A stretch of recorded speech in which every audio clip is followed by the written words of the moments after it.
স্বামীজির সাথে তাদের যে ধর্মীয় অনুভূতি, ভাবনা, বিশ্বাস সেটাকে দেখা গেছে।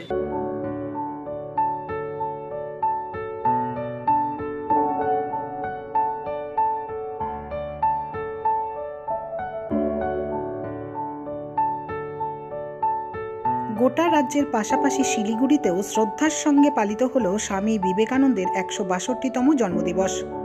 শুক্রবার শিলিগুড়ি পুর নিগমের ১৫ নম্বর ওয়ার্ডের স্বামীজি মোড়ে ঐক্যের বার্তা নিয়ে দিনটি পালিত হল। এদিন ঐক্যের বার্তা নিয়ে শিলিগুড়ি পুর নিগমের তরফে সর্বধর্মগুরুদের ঐক্যবদ্ধ করে একই মঞ্চে বিবেকানন্দের জন্মদিন পালন করা হয়।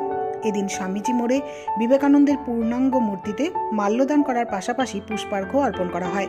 উপস্থিত ছিলেন শিলিগুড়ি পুর নিগমের মেয়র গৌতম দেব, ডেপুটি মেয়র তথা ১৫ নম্বর ওয়ার্ড কাউন্সিলর রঞ্জন সরকার, বিভিন্ন ধর্মগুরু সহ পুর চেয়ারম্যান প্রতুল চক্রবর্তী, মেয়র পরিষদ মানিক দে, শোভা সুব্বা ও একাধিক অতিথিবৃন্দের পাশাপাশি স্থানীয়রা। ধর্মগুরুরা তাদের বক্তব্যের মাধ্যমে স্বামী বিবেকানন্দের জীবনী তুলে ধরেন এবং তার বাণীগুলি তুলে ধরে যুব সমাজকে প্রেরণা যোগান।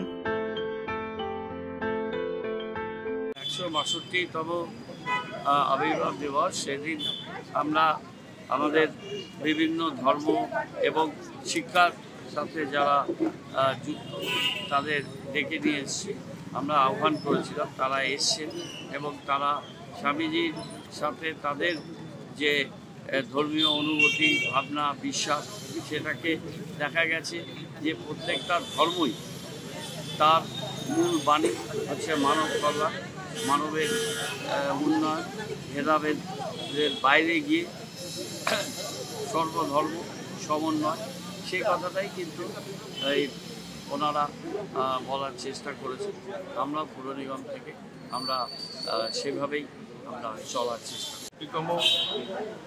জন্মদিন স্বামী বিবেকানন্দ আমরা অত্যন্ত শ্রদ্ধার সঙ্গে, আড়ম্বরের সঙ্গে আমরা এই দিনটিকে পালন করছি। শিলিগুড়ি পুর নিগমের পক্ষ থেকে, আমাদের ওয়ার্ডের পক্ষ থেকে, স্বামীজি ক্লাব প্রত্যেক বছর তারাও আয়োজন করেন, আমরা সেখানেও এসেছি।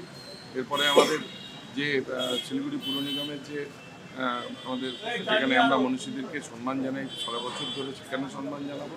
বিবেকানন্দ রোডে যে মূর্তি রয়েছে সেখানে সম্মান জানাবো এবং সেই জায়গাটাকে এই বৎসরের মধ্যে, আগামী বৎসরের মধ্যেই কয়েক মাসের মধ্যে আমরা সেই জায়গাটাকেও নতুনভাবে আমরা তৈরি করছি।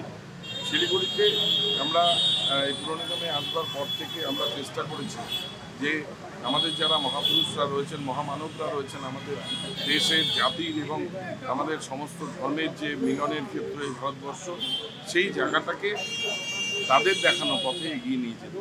এবং আজকেও আমরা সেটাই চেষ্টা করছি। ৫ জন ধর্মগুরু এবং সমাজের বিশিষ্ট মানুষদেরকে এক জায়গায় নিয়েছে, তাদের মাধ্যমে তাদের যে মতামত, তাদের যে চিন্তাভাবনা, দেশের প্রতি ভালোবাসা, তাদের সমাজের প্রতি যে কর্তব্য, মানুষের প্রতি যে প্রেম, শ্রদ্ধা, ভালোবাসা, সেটাকে ভবিষ্যৎ প্রজন্মের হাতে তুলে দেওয়াটা আমাদের কর্তব্য, আমাদের কাজ।